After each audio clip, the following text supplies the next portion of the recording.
Wa mvua ya kutosha katika maeneo ya ukambani msimu huu umesababisha baadhi ya mimea kuanza kunyauka na jamii kusalia kwenye hatari ya kutokuwa na chakula cha kutosha. Katika kijiji cha Kathaana, eneo bunge la Kathiani katika kaunti ya Machakos, tayari wenyeji wameanza kukosa chakula baada ya mimea yao kuanza kunyauka na kulazimika kuanza mbinu mbadala za ujenzi wa bwawa litakalosaidia kupambana na changamoto na ukosefu wa mvua katika miaka ya usoni.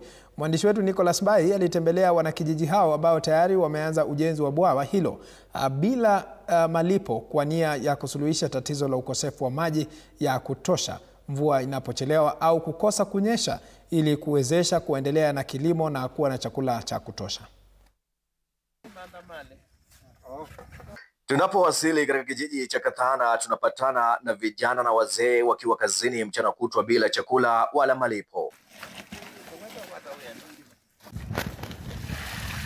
Lengo na dhamira ni kuhakikisha wamekamilisha ujenzi wa bwawa hilo ndogo, angalau kuokoa maisha yao kutokana na ukame na ukosefu wa mvua ya kutosha. Juu yenyewe kumekauka, mahindi yenyewe iko imekauka.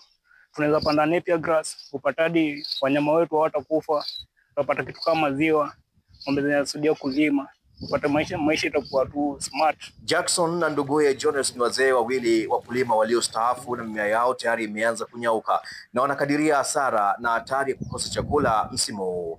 Venye mimi nalima ama kupanilia, nina shamba kama 1.5 acres.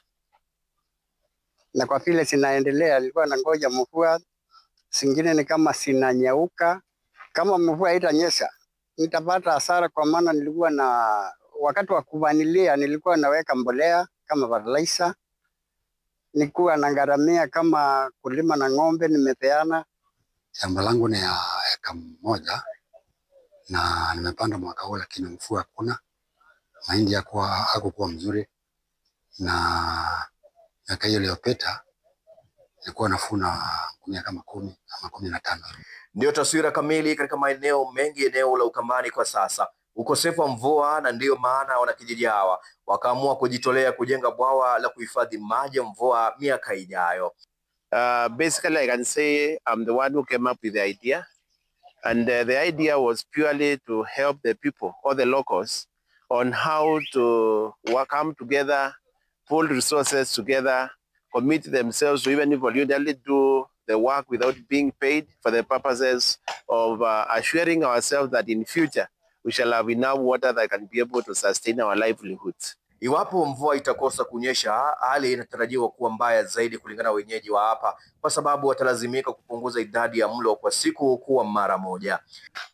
Juu mimea imeanza kukauka, kwa hivyo matumaini ya chakula kutosha hiyo haiko kwa sasa.